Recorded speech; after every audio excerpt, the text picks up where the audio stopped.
রবিউলের কলম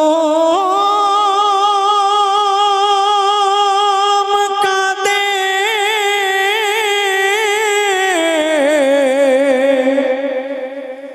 লিখে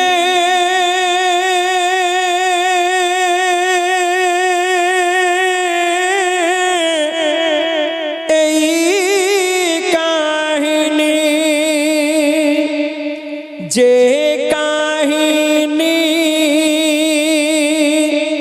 শুনলে ওরে চোখে আসে পানি, চোখে আসে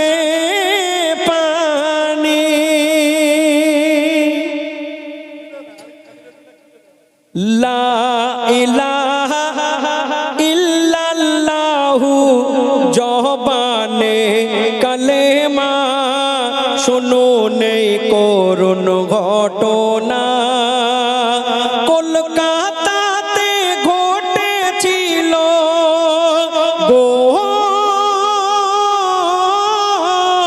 কলকাতাতে ঘটেছিল ব্রিটিশের জামানায় শুনো নেই করুণ ঘটনা লা ইলাহা ইল্লাল্লাহু জবানে কালেমা শুনো নেই করুণ ঘটনা, শুনো নেই করুণ ঘটনা।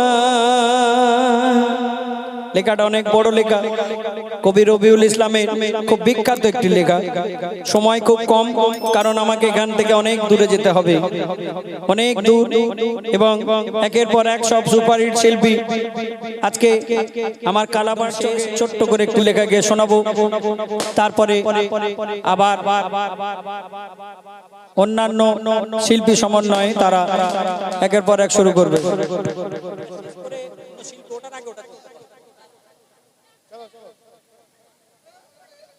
শুনবেন।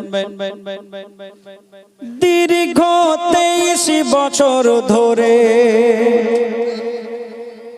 কেমন ধীরে ধীরে 30 পারা কোরআন শরীফ কেমন নাজিল হয় প্রিয় নবীর মধুর ঠোঁটে, ও গো প্রিয় নবীর মধুর ঠোঁটে আল্লাহ কথা কয়, ও ঠোঁটে চুমতে ইচ্ছা হয়, ও ঠোঁটে আল্লাহ কথা কয়, ও ঠোঁটে আল্লাহ কথা কয়। দীর্ঘ 23 বছর ধরে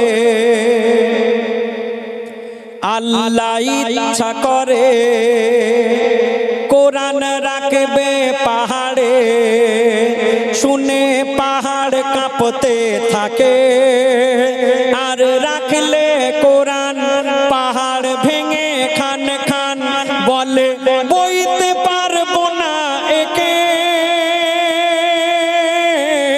আর তখন আল্লাহ গনি, ও গো আল্লাহ গনি বাঁচলো পানি, শুনে পানি উতাল পাতাল, পানিতে রাখলেই কোরআন উঠলো তুফান, বলে সইতে পারবো না হলাম বেহাল।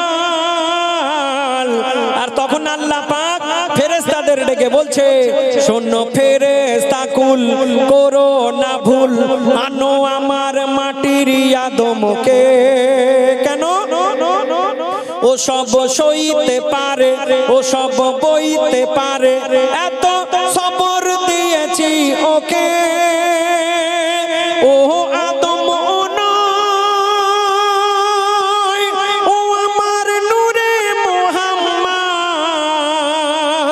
ও আদম নয়, ও আমার নূরে মুহাম্মদ, ওর বুকেতে ঢেলে দেব, আল্লাহ বলছে ওর বুকেতে ঢেলে দেব আমার ও জিবরিল দাও ভরে দাও কোরআনের সিনায় দীর্ঘ 23 বছর ধরে কেমন ধীরে ধীরে 30 পারা কোরআন শরীফ কেমন নাজিল হয় প্রিয় নবীর মধুর ঠোঁটে আল্লাহ কথা কয় ও ঠোঁটে চুমতে ইচ্ছা হয় ও ঠোঁটে আল্লাহ কথা কয় ও ঠোঁটে আল্লাহ কথা কয় ও ঠোঁটে আল্লাহ কথা কয় আমি এখন আরো শিল্পী আসবে।